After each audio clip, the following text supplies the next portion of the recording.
Déguerpissement au parc à bétail, quartier abattoir Port-Boué. Un acte salutaire. Les gens qu'on a chassés à Port-Boué là. Et puis toi, tu dis que tu n'es pas content là. Il faut aller où ils étaient et où ils vendaient les animaux là. Il faut aller regarder les images. Il faut aller regarder dans quelles conditions les animaux là étaient. Et puis il faut venir nous dire, si toi-même là tu voyais où les animaux étaient, dans quelles conditions les animaux étaient là, tu n'allais jamais payer un animal là-bas pour manger. Donc ce qui s'est passé là, ça a été une bonne chose que de les enlever de cet endroit. Hier, le roi en a parlé, bien avant on en a parlé ici, mais il y a certains détails, il faut les donner aux uns aux autres pour lever tout équivoque. Parce que c'est très regrettable quand on entend certains Ivoiriens qui veulent faire de la récupération négative de cette histoire de déguerpissement du parc à bétail et des habitations. Un être humain n'est pas un animal. Un être humain n'a pas pour vocation de vivre avec les animaux. La fierté d'un être humain, là, c'est pas de vivre comme un animal. Et c'est pourquoi on a cassé le quartier abattoir. Et donc, tous ceux qui voulaient faire de la récupération politique et surtout salir l'image du gouvernement, on va leur dire d'abord, à commencer par le maire de Port-Boué, que Port-Boué, là, Port-Boué fait partie des 10 communes d'Abidjan. Donc, Port-Boué ne peut pas être traité différemment. Si on a maîtrisé des communes, même où on a des maires RHTP, et on a fait le travail propre, ce n'est pas une commune avec un maire PDCI, ce n'est pas ce qui va nous faire douter. Donc là, on ne va pas accorder un traitement de faveur à quiconque. Le chef de l'État a pris sa décision, elle sera appliquée intégralement et sans état d'âme.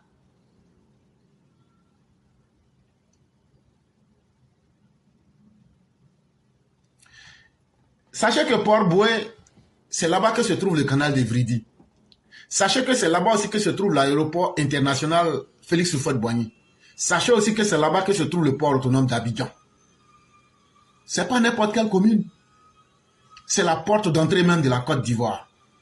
Et quand on décide de faire des travaux pour agrandir le carrefour Akwaba et remettre de l'ordre, en quoi est-ce que cela peut être un mal? Mais Port-Boué que vous voyez là, pour entrer un peu dans l'histoire, les premiers habitants, les premières personnes qui sont allées habiter là-bas, c'était à partir de 1930. Et en plus de ce que je venais de vous dire, le canal de Vridi, l'aéroport, le port, on a aussi l'abattoir principal d'Abidjan qui se trouve dans cette commune-là. Et tout récemment, on vient de renouveler tout ce qu'il fallait dans l'abattoir en dépensant 18 milliards de francs CFA. Mais dans les 18 milliards de francs CFA, tenez-vous bien, la relocalisation du parc à bétail avait été décidée et avait été prise en compte. Donc ce n'est pas un fait nouveau. Si vous vous souvenez de quand on a fini de réhabiliter l'abattoir, dites-vous que avant de finir de réhabiliter l'abattoir là, avant de lancer les travaux là, tout avait été décidé que même le parc à bétail où les gens vendaient les animaux près de l'abattoir là, tout ça là, on allait enlever là-bas. Tout avait été décidé.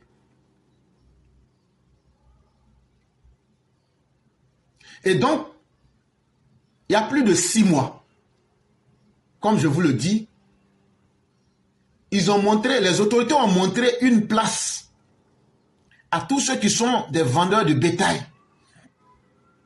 Pour leur dire, regardez, ici là, l'ancienne casse d'Adjamé là, c'est là-bas on va vous faire déménager. Quand on va vous mettre là-bas là, vous allez faire votre travail en toute sérénité et vous ne serez pas inquiétés. Parce que c'est en accord avec vous. C'est après négociation qu'on a décidé ensemble de trouver cet endroit-là, l'ancienne casse d'Adjamé, comme parc à bétail. Et on leur a dit, on va vous donner 2 mois pour déménager, pour quitter là où vous êtes, à Port-Boué là, pour aller à l'ancienne casse au niveau d'Adjamé. Ceux qui n'ont rien à se reprocher, pratiquement 80%, de ceux qui n'ont rien à se reprocher et qui sont des véritables vendeurs de bétail, eux, ils sont partis. Mais les 20% qui restaient là, eux là, ils n'ont pas bétail. Eux là, c'est eux qui sont les coxers. Eux là, c'est eux qui sont les démarcheurs. Eux là, c'est eux qui ont mis une mafia en place. Eux là, c'est eux qui sont les dealers. On vend la drogue. Tu ne peux pas venir payer bœuf si eux n'ont pas mis leur quota dessus. Tu ne peux pas venir payer mouton. Toi, tu te lèves, Timothy Amores. Tu t'en vas payer bœuf ou même mouton. Tant que tu n'as pas passé par eux là, pour payer là. Si eux n'ont pas mis leur mangement dessus, les coxers, les dealers là, tu ne vas pas pouvoir payer.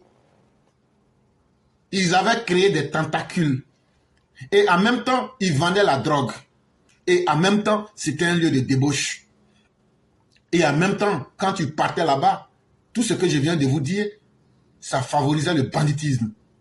Et ces 20% là, c'est eux qui avaient mis ce système-là en place. Eux, ils disent, nous pas bouger. Si le gouvernement veut là, eux, ils ont déjà, je vous ai dit qu'on a découvert des armes là-bas. Eux, ils se sont apprêtés, eux, ils vont pas bouger, eux vont défier l'État et puis ils vont voir ce qui va se passer. C'est ce que vous avez vu le samedi 1er juin 2024.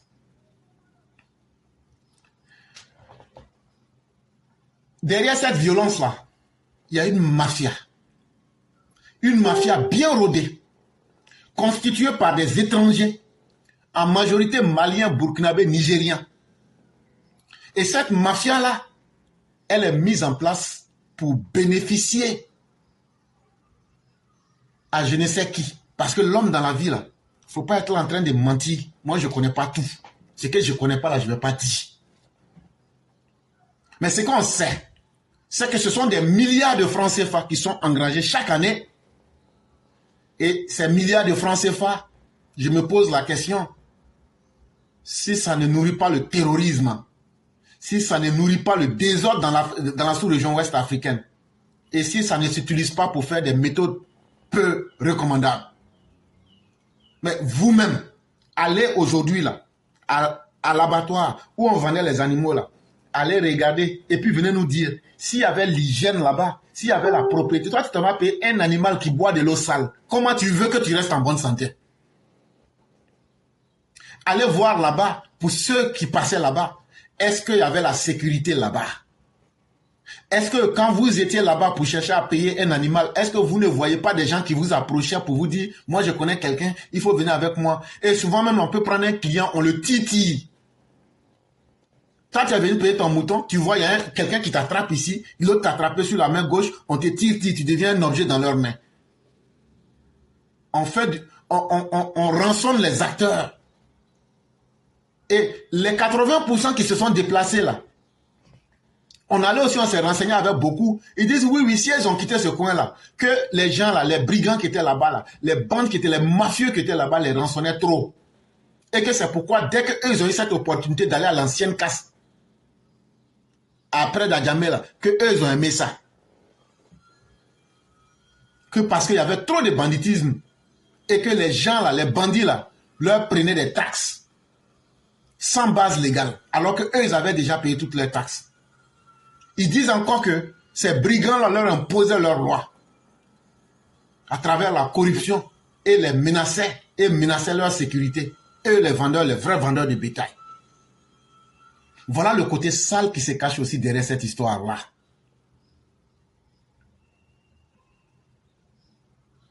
Je vous donne un exemple. Si, par exemple, le père Georges Lechga meurt Nefertiti, ou n'importe quel Ivoirien ici présent se levait pour dire, bon, moi je veux devenir vendeur de bétail. Et tu te lèves, tu allais dans le site que ces gens avaient colonisé, à Port-Boué, pour dire, je vais entrer dans la vente du bétail.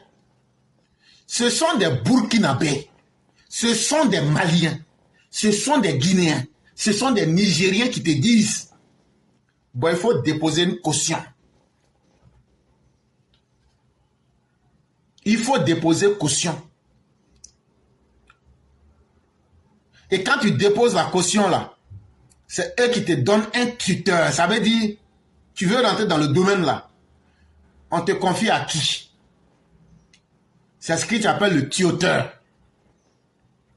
Qui va te tuoter? Tu es connecté à qui dans le domaine? Ça veut dire les noms des personnes qu'on vous a citées là.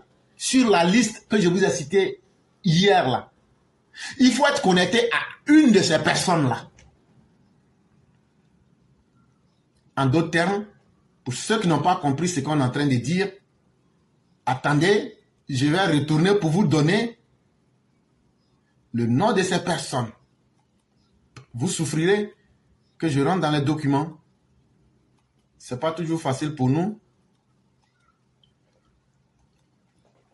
Mais vous permettrez que je puisse accéder aux documents pour ne pas parler dans le vide. Et donc, vous nous excusez profondément. Je cherche le document.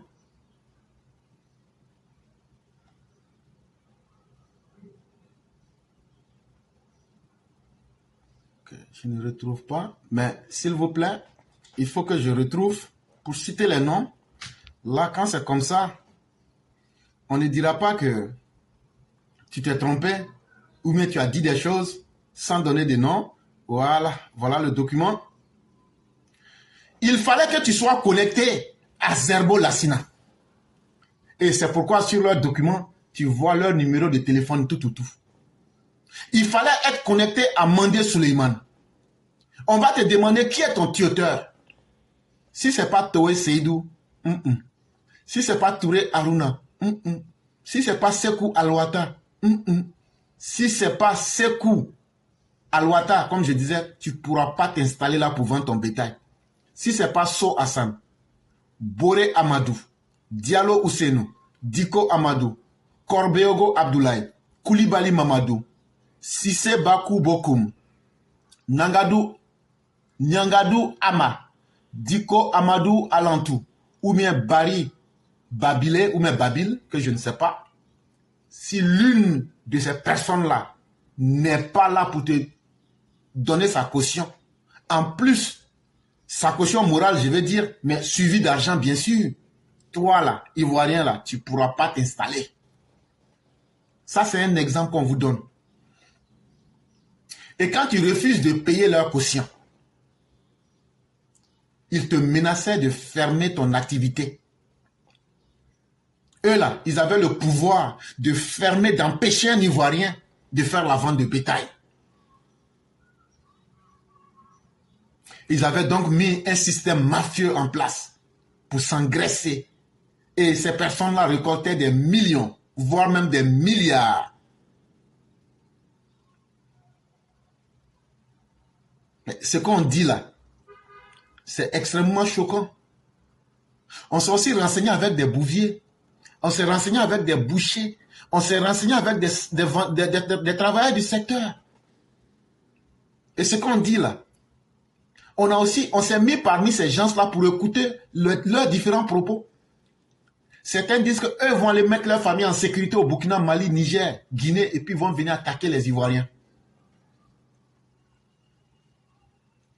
Mais c'était aussi un lieu de vente de drogue. C'était aussi un lieu de vente de drogue. L'abattoir de Port-Boué, c'est un véritable nid pour les adeptes des substances toxiques alcooliques, les drogues dures. Tu vois les gens fumer les joints à longueur de journée. Souvent tu les vois, ils sont en train de fumer et en même temps ils ont la boisson en main, ils sont en train de fumer. Et ils sont cool comme ça. Aucune gêne. Et ils viennent se présenter devant. Ouais, toi tu veux quand même. Ouais, il y a un mouton et un chien. Voilà. En tout cas, si tu veux là.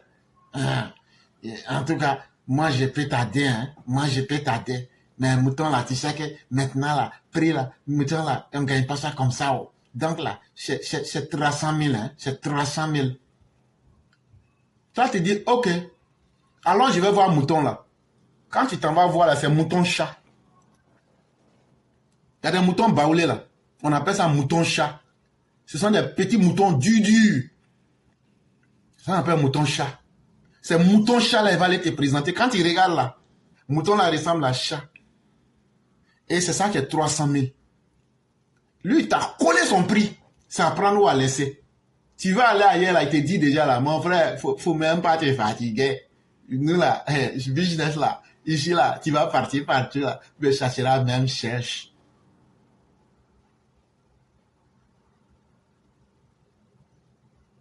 Parce qu'ils se sont parlé.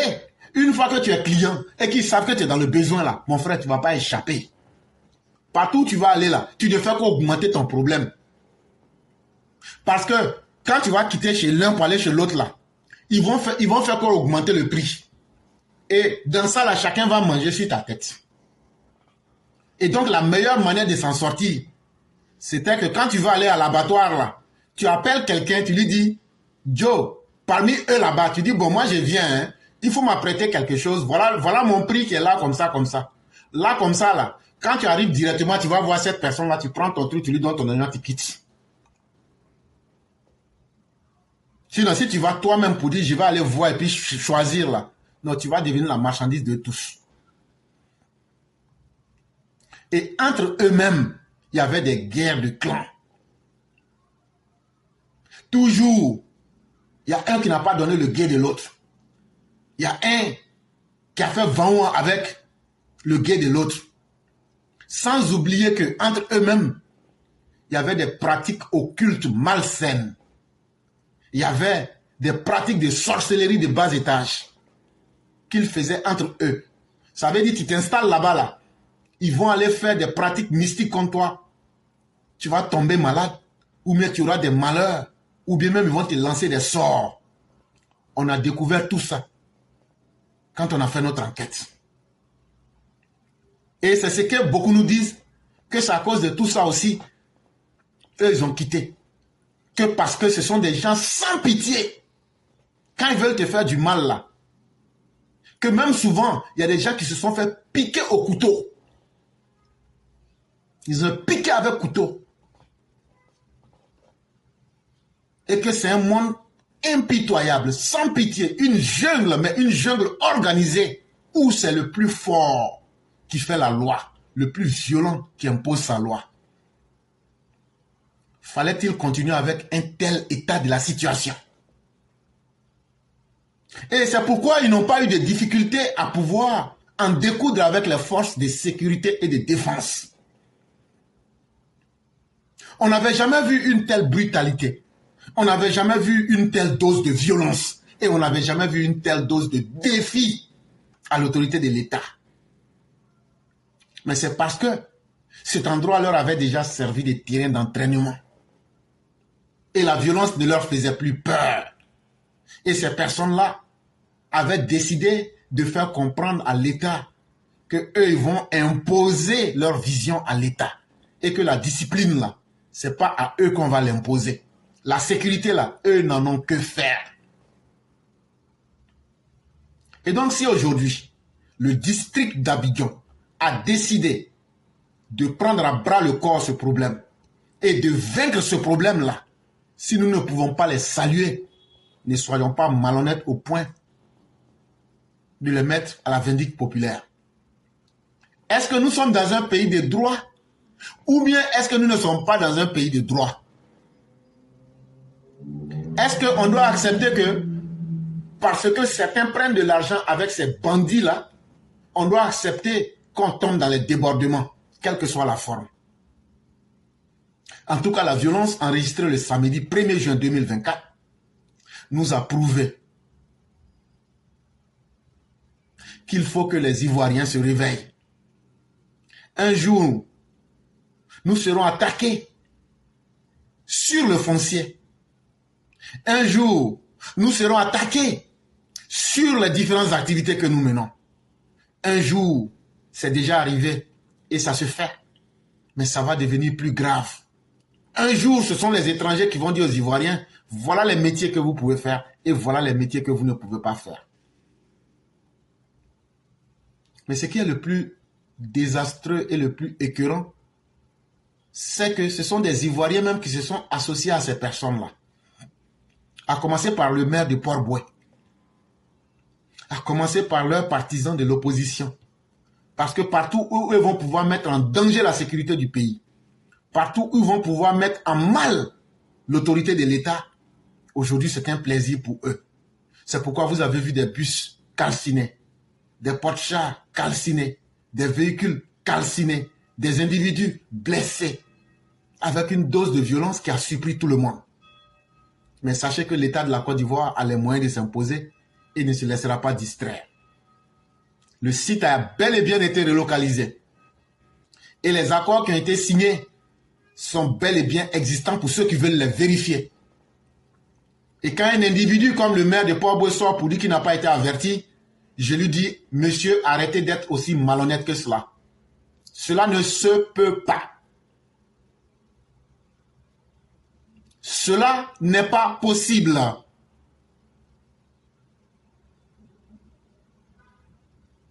Ce n'est pas possible. Parce que le nouvel organigramme qui est associé avec la primature ne peut pas ne pas vous avoir informé. Et donc, cessons d'être malhonnêtes. Et l'anarchie ne prospérera pas. Et on va transformer cet endroit-là pour le bonheur des Ivoiriens et non pour faire plaisir à des individus.